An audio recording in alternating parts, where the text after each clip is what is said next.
Hi, this is Vaish and let's go through all the books that I read in the month of January. So we started the year with a cowboy romance, and this particular book, her ex cheats on her. So that's why, like she just goes away to a secluded cabin so that she can be on her own, she can process her emotions. But there she meets a guy, and they have a week-long fling, and they have like great chemistry and everything, but she doesn't want to catch feelings for this guy or catch deeper feelings for this guy, and that's why she runs away. Like she comes back without just breaking up with him in a letter or in a text. And after like 6-7 months now, she has kinda moved on. She has gotten this new boyfriend who is completely opposite to her type. He's very boring, and now she's with this new guy. She is currently operating her father's ranch, like she's helping in all the management and everything, and her father hires an assistant for the ranch, and guess who the assistant is? It's the same guy. And obviously now that he's back, they definitely do have chemistry, which is visible to all her family members, including her sisters. And sparks are flying, and obviously she's like in two minds, because here she is dating this guy who is kind of boring. She doesn't have chemistry with him.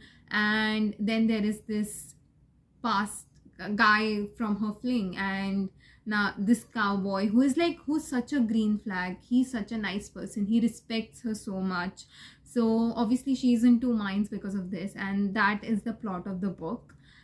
It's actually a good story. There are some like twists and turns, so it's not as straightforward as I told you. So it's definitely a good read. I think I gave it around like a 7 or 8 on 10. So yeah, definitely if you want to read a cowboy romance, I think you can definitely try and read this one.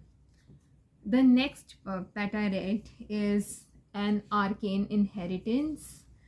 This is by Camilla Cole, and just look at the edges. Okay, so I think there are some books which you should buy physical copies because they would look so pretty on your shelf.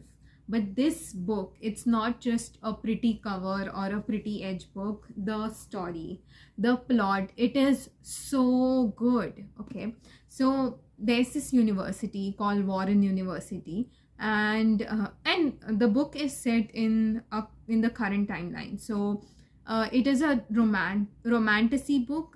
It is a dark romantasy book. So we have our Warren University, and there are certain paranormal, mysterious, borderline sinister activities which are happening in the university. And our female lead and our male lead, the lead protagonist, they are stuck in this vortex of these activities, and things are happening with them. They have no idea. They are getting some clues. They are seeing some ghosts. They are seeing all these faces of dead people and corpses, and there is so much happening, and both the leads are trying to figure it out. And that's the plot of the book, but it is written so well. There are so many relevant topics of racism, etc., which are addressed in this book, which I feel is it's very good and it's important. Apart from that, the mystery, the whole mystery, and the end shocks you.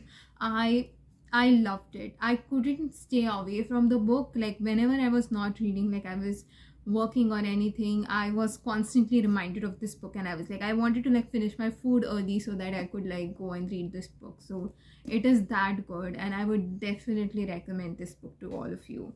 If you like romantasy and dark academia books, then this one you should definitely give it a try. So the book is An Arcane Inheritance by Camilla Cole. Yeah. Okay, moving on. So the next book, which is Fated Skates by Victoria Shades. And this particular book, if you can see over here, it's a sweet Olympic romance. It's a sports romance again. So she is a figure skater and he is a speed skater. She is going for her second Olympics and her gold medal. Like she's all focused for her gold medal, versus he has already won a gold and now he's dabbling into this anchoring business, and like more than an anchoring, like a host, a TV host, a TV show host. So yeah, that's what he's there, and he's making a documentary sort of on her process for Olympics. And but the thing is, they have already met each other in the previous Olympics where she lost. And the thing is, because she had like a very toxic coach, as well as her mom is also very toxic, so that's why that loss was made even more of a big issue, and it kind of affected her a lot more than an Olympic loss would. I mean, it's obviously like you lose at the Olympics, and then on top of that, when you have like such toxic people around you, it hurts you even more. So that's why winning at the next Olympics, it's even more important for her. And that's when this guy enters. At the previous Olympics, they had like some chemistry between them, but after that there was zero contact. He disappeared, and now he has appeared back in her life, and she is completely focused on her goals, but there's this guy. So yeah, I enjoyed reading the book, though I felt like towards the end there was like so much happening. She was playing for Olympics, like she's figure skating at the Olympics. I don't know, somewhere I felt that I was more stressed for her performance than she was. Maybe that's how the author intended it to be, because she wanted to show that she is so well prepared that she's not at all nervous. But I don't know, like if I'm at the Olympic village, would I go to meet the potential boyfriend's parents 2-3 hours away? Maybe I would just wait for the Olympics to get over and then meet. I mean, it's not like they were dating. I don't know, maybe I am wrong, but yeah, I just felt that, you know, towards the end, like they were so serious about the Olympics throughout the book, because it was such a huge event for her. But like towards the end, it felt like, you know, the focus from the Olympics was shifted. I don't know, that just as a plot point, I did not understand why that was done. So that's why, I mean, I did like their chemistry, but it's a good read. So I'll leave it up to you if you want to read or not. But yeah, I mean, you can read it for the Olympic spirit, given that the Olympics are here, like the Winter Olympics are here. But yeah, apart from that, I felt that it was like an okay read. Okay, moving on. The next book is The Fake Mate by Lana Ferguson. This is a werewolf romance, so it's a Omega-verse rom-com. It is super duper spicy. I love the spice, and the plot is also very good. So definitely like a 10 on 10. If you like this kind of books, if you like this genre, then I would definitely recommend this book to you. I liked it. I'm not discussing much on it because I like that book so much that I decided to go to the library and borrow The Mating Game also. So because this one I own, as you can see, I annotated also.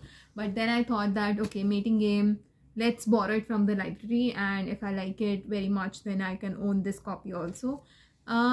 It is again a super duper spicy romance. The spice is there, the concepts are there.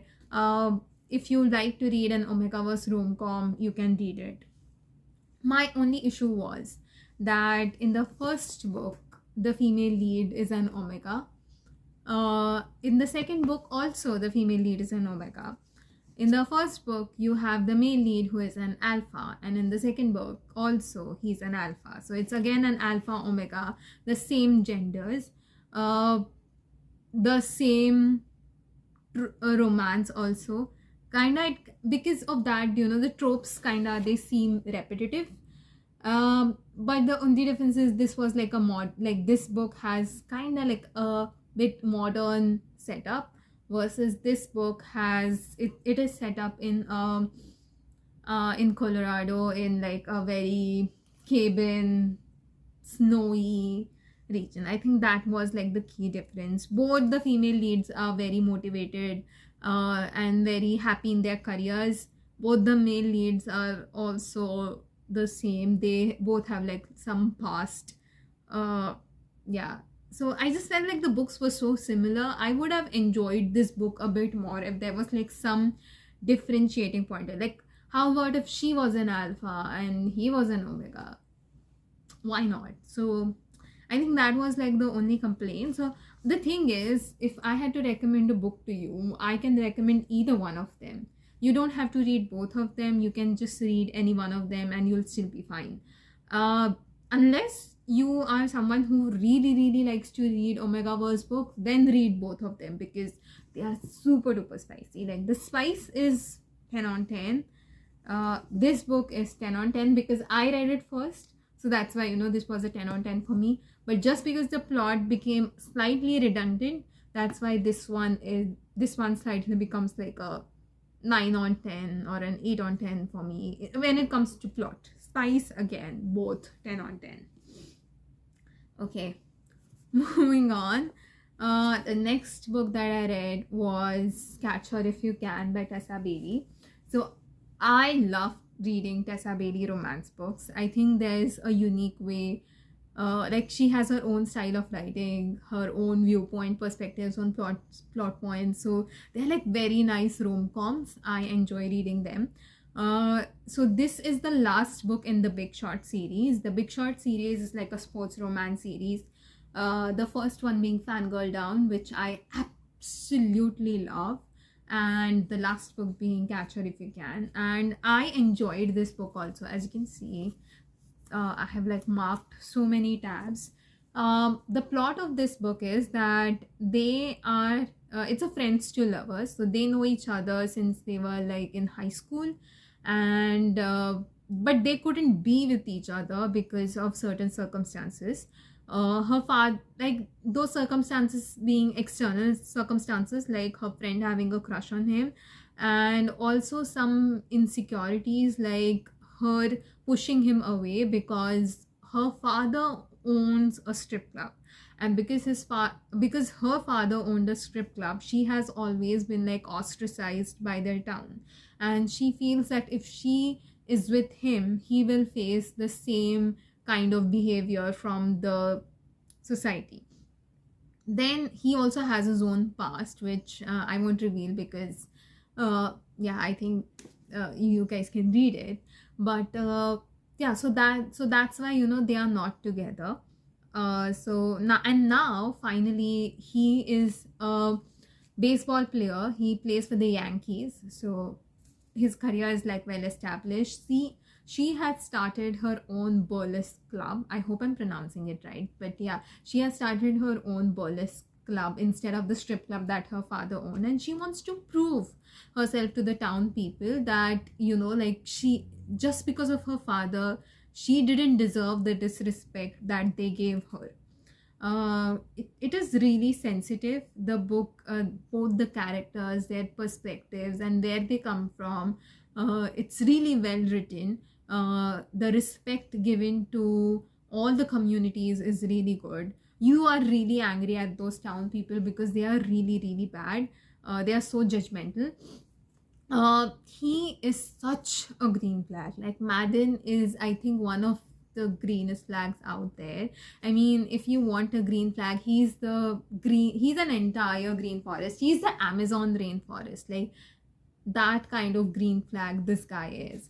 And she is also so sweet and she's so nice. You just feel like so protective about her. You just want to give her a huge, like, just a big warm hug. So yeah, and then they both have to, so what happens is that she has to now take care of her sister's 2 kids, and because she needs insurance and everything, they both decide to get in an arranged marriage, or like more like a marriage of convenience, so that his insurance, from because he plays for the Yankees, can be used by her for the kids. So yeah, that's basically the plot of the book. So it's like a fake marriage book where it's also friends to lovers. It's also slow burn, but the best part of the slow burn is that the slow burn has ended, and now we are just like, in the last part of the slow burn where, everything is like happening and they both are like realizing feelings for each other. The book is like, it's divided into all there are alternating chapters, like it'll start like alternating between the past and the present. So that's how the book is structured. But and honestly, sometimes I don't enjoy reading those kind of past and present stories, but this one I was able to read. I was not getting distracted from the plot just because the timeline shifted to the previous one or to the present one. So that's definitely a plus point for me. So yeah, I think I give this book like a 10 on 10. I would definitely recommend this book to you. I enjoyed this entire series. Fangirl Down is again like the best book. The Au Pair Affair is the second book, which is also a good one. And then there is Dream Girl Drama, which is the third book in this series. That one is like, okay, it's very sugary romance and instant love. So if you like those tropes, you could go for Dream Girl Drama. The fourth book is Picture Perfect. That book nails redemption of the player. I think I read that book in December, so there might be a video of that book. And then the fifth. Okay, so sorry for the angle change, but my phone battery died, so that's why I have to like plug it and record this at the same time. So this is how we are going to talk, but thankfully there are just like 2 more books left. So the next book that I read was Rejected by Jamie and Eve. So this was an e-copy that ebook that I received. This is the cover. Yeah. So Rejected, this is a proper werewolf romantasy book. This is the first book in a 3-book series. It ends on a cliffhanger, just FYI, but thankfully book 2 has already been released. So, you can like at least read another book, which I think I'm gonna start soon because I did like the story of it. So this is like a proper werewolf romance where she is shunned by the entire pack because of something that her father did. And then she's also rejected by her mate because he wants someone powerful, he wants someone else. And now as she is being rejected by her mate, like she gets her wolf, she is rejected by her mate, and the emotions are so strong that she somehow accesses the shadow realm. And then as soon as she does that, the shadow beast, the shadow beast is a deity whom the wolves worship. The werewolves have originated from the shadow beasts in this book, and he comes to the earth, comes to their pack the moment she accesses that shadow realm, and he picks her up and he abducts her to this another realm where he lives. And then that's basically how her story starts. But there are many secrets which just that shadow beast is keeping. She doesn't even know his name, he's that secretive. And it's not just werewolves that exist, there are also fairies, who exist. Then there are certain other beasts, and then there are also angels which actually exist. But obviously there's a lot behind it, and it's angels are not exactly the angelic people that we know or our scriptures say. Obviously it's there is some mysterious element to it. So that's basically Rejected by Jamie and Eve. I actually liked Rejected more than the other series, the Spellcaster series. I enjoyed this one more. Maybe it was the werewolf element to it, but I did enjoy this book a bit more. The ending, it does leave you on a cliffhanger, so I was confused, what exactly, not confused as such. I want to know what happens next. I don't know why the author chose the ending that she chose for this book, but I guess Book2 will explain it better. So yeah, that's Rejected by Jamie and Eve. And then there is one more book which I read. So I don't have like a good picture of that book because it was again an art copy that I received, and uh, that our copy doesn't have a nice cover photo for it, but the book is really good. So it is Drive Me Crazy by Lizzie Dent. I know it's like, I guess it's like all reversed also, but it is Drive Me Crazy by Lizzie Dent. And this one, it's actually a very nice book. So the characters are very well written. It's again a romance. It's a sports romance. The sport is F1 racing. So she is an F1 racing team's manager. So she's the one who decides that, you know, what the what the drivers need, what should be the how the car should be. Like, she's the one who manages the entire team. Now this is generally a male dominated profession, and here she goes, she's a female, she has gotten this post after like lots and lots of struggle and trying to prove her mettle. And now that she has gotten this position, and she is part of a team which has like had like bad press and everything, so because of their misogynistic views, so that's why, you know, they decided to hire a female. So she's like, okay, fine, despite okay, like, I am hired for these reasons, but I'm gonna use this opportunity and prove my mettle, and, you know, like, I'm gonna prove it to all people that despite being a diversity hire, I am still like worth more than what, you know, the male managers bring to the table. So that's her perspective. She's very driven, she knows a lot about the sport, she is perfect. Now this team has also hired a driver, a new racer, and that racer happens to be her childhood friend. But what happened is that this childhood friend, they actually like raced together, they were brought up in the same community, they had the same goals of F1 racing. But what happens is that as they grow up, the male character, he becomes successful in racing, and he decides to, like, you know, he kind of like stops talking with his old friends. So that's why, you know, she's a bit hurt because of that. And now he is the racer or the driver of her team, and he's kind of experienced, he's like the star person, and now she has to like talk with him and interact with him on a daily basis for her work, where she has to like prove her mettle. So that's basically the plot of the book. I loved it, like the character arcs, the way it is written, the plot points, the side characters, they are so funny. There's like this another racer driver, he's so cute, he's so adorable. Both the leads have their own insecurities, they have their own things to prove. There are like some other plot points also, which, you know, like just enhances the characters even more. So yeah, I actually like this. I tried reading some other F1 romances also. I forgot its name, but the moment I started to read it, I was just not hooked up.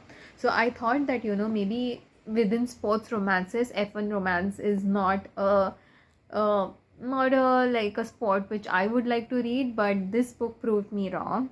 I really liked it, and maybe I'll like read more by the author and read more in this genre too. So this is finally it.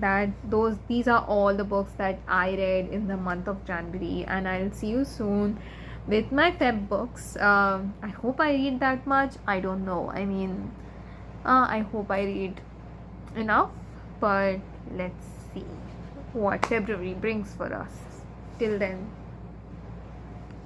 By the way, before I forget, I'm not gonna edit this that much because I'm not good at editing, and I'm just gonna post these videos one behind the other. So sorry for that, and thank you for watching till this point. And yeah, feel free to like watch it at like 2x or anything. I'm gonna post the reviews of all these books on my Instagram. Some of them I already have, some of them I will. Apart from that, I don't know, I just felt that when I was like reading these books, it was like there was like some common themes, werewolf being one, friends to lovers being another, and the third theme which was very common was like their bad fathers.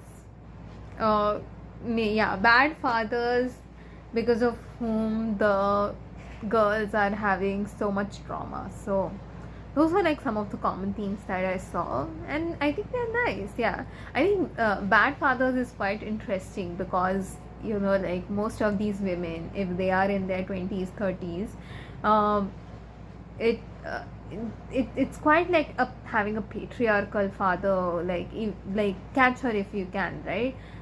He owns a strip club and he did not care about his kids at all. And I mean, maybe it's not patriarchy. I mean, maybe it is partially patriarchy, but it's also like neglectful parenting.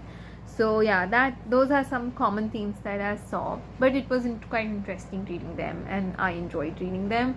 So I think it just gives an enhanced definition to the female character, and it also makes, you know, like it highlights that she has processed her trauma, she has identified the problem areas, and now she's working on them, or she has worked on them, and then so on and so forth. Like that's how the story goes.